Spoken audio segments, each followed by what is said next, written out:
Oi cinéfilos, meu nome é Carolina e bem-vindos a mais um vídeo do Assista um Filme. No vídeo de hoje eu vim falar sobre um dos mais novos lançamentos dentro da Prime Video, que é o filme Para Sempre Medo. Mais um terror de 2026 e dessa vez de um filme que foi lançado em fevereiro desse ano e que chegou recentemente na Prime Video e já conquistou o pódio ali de top filmes mais assistidos dentro da plataforma. Eu senti que o filme tem momentos muito interessantes, principalmente a forma como ele traz a paranoia. Mas devo admitir que eu senti ele um tanto quanto incompleto. Parece que ele realmente só começa durante o seu final, não conseguindo explorar muito bem toda a mística e o sobrenatural de dentro da história. Mas visualmente eu acho que ele traz bons acertos. Admito que minha vontade de assistir esse filme veio muito por conta do diretor aqui responsável, que é o Oz Perkins, que também é responsável pelo filme Longlegs, que inclusive já tem crítica aqui no canal, e eu vou deixar linkado aqui no vídeo. Apesar de eu não ter gostado tanto assim de Longlegs, eu admito que eu fiquei um tanto quanto intrigada com o diretor, até porque para muitas pessoas o Longlegs foi considerado como o grande terror de 2024. Depois disso, o diretor foi responsável por O Macaco, um terror lançado ano passado,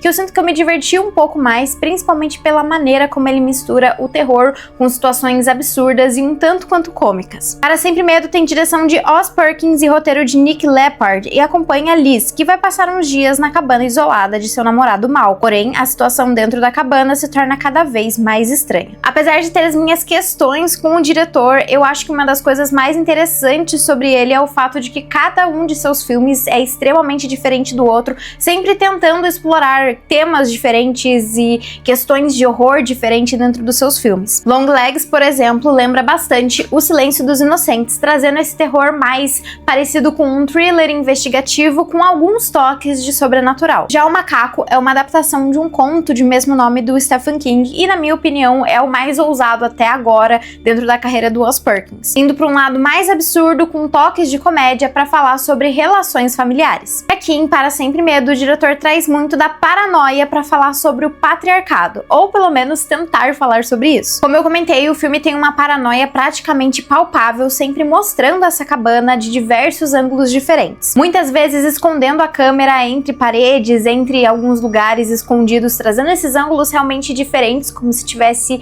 alguém ou algo à espreita ali dos personagens, e muitas vezes também mostrando ângulos de baixo pra cima. Também sempre mostrando o personagem do Malcolm, que é o dono da cabana, olhando pra cima e tendo um jeito um tanto quanto apreensivo. Segundo o diretor, uma das inspirações para esse filme é justamente O Iluminado, que é um dos meus filmes favoritos da vida. Sinto que parte dessa inspiração vem com a ideia do local recluso, localizado após uma floresta, os poucos personagens e um terror baseado nesse estranhamento, que vai crescendo gradualmente durante a narrativa. Além disso, o filme também nos traz uma protagonista que por vezes não é uma narradora confiável. Um tempo depois de ir pra cabana, a Liz começa a agir de um jeito meio estranho, o que faz a gente se questionar se essas coisas que ela tá sentindo ali dentro são alucinações dela ou se de fato tem algo estranho dentro da casa. E os horrores vistos por Liz, inclusive, me lembram bastante sobre as alucinações também vistas pelo personagem do Jack Torrance em O Iluminado, sendo assustadoras, estranhas e geralmente trazendo uma forma de enigma ali quando falam com ela. Inclusive, nesses momentos mais enigmáticos, parece que o filme vai seguir para um lado um tanto quanto surrealista, o que eu acharia muito interessante, já que me lembrou um pouco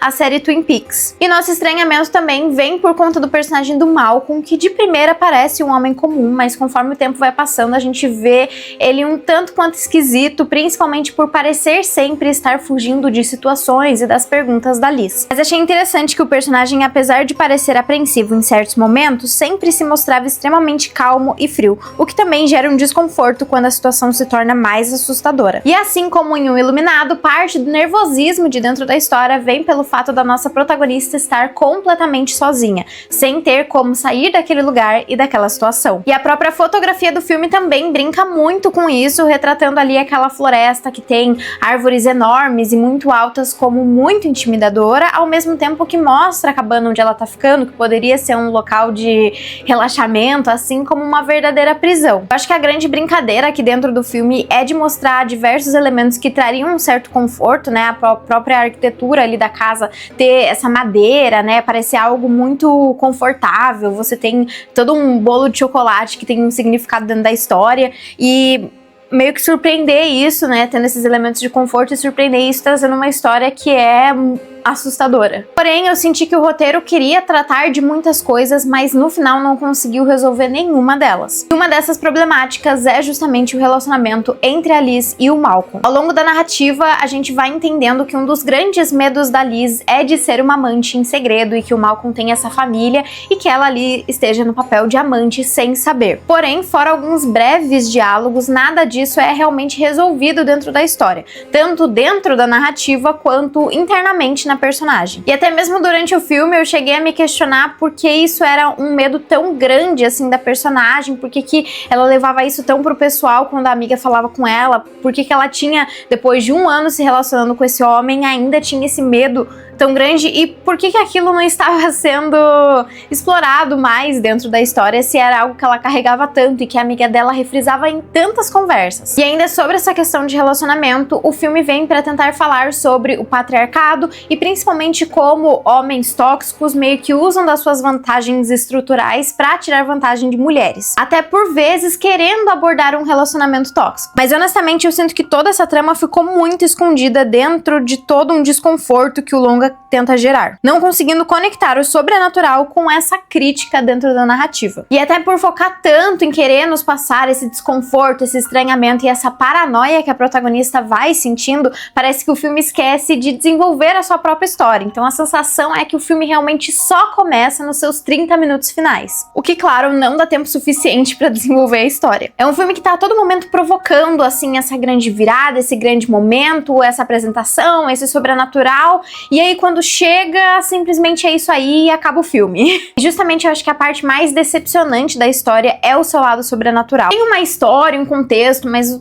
é um tanto quanto confuso, não é muito bem explicado, principalmente a conexão da protagonista com toda aquela história, com as personagens do passado ali, daquele local. As coisas são assustadoras? São, mas elas são assustadoras porque visualmente elas assustam, elas geram esse desconforto, mas não por dar um medo, assim, sem ter realmente uma construção ali melhor. As coisas assustam porque são coisas assustadoras, assim. Eu acho que hoje em dia, principalmente agora, nesse ano, a gente tem vários exemplos de terrores muito interessantes que vêm pra falar sobre outras questões da vida, utilizando desses aspectos de terror. Acho que pra mim o principal exemplo é o filme Obsessão, que foi até agora o meu grande favorito desse ano, que é um filme que ele é muito simples, mas ele consegue te assustar de um jeito muito eficaz. Ele se usa de técnicas simples, mas acho que pelo quão verdadeiro ele parece dentro da história, as coisas realmente conseguem nos assustar. É um sentimento de desconforto, esse sentimento de paranoia que nos acompanha durante todo o filme e ao mesmo tempo você sabe que alguma coisa vai acontecer e as coisas começam a ficar um tanto quanto imprevisíveis. Eu realmente acho que Para Sempre Medo tinha muito mais potencial do que ele se mostra aqui. Eu acho que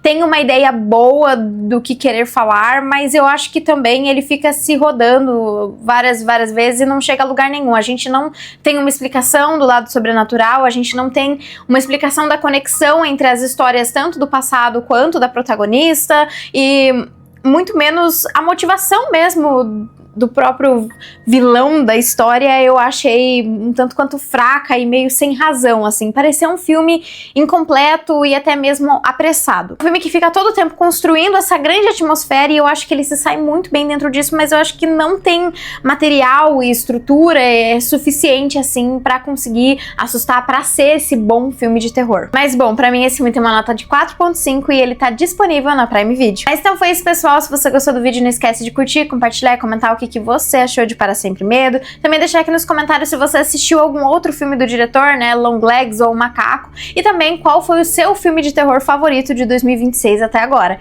Então foi isso e até o próximo vídeo.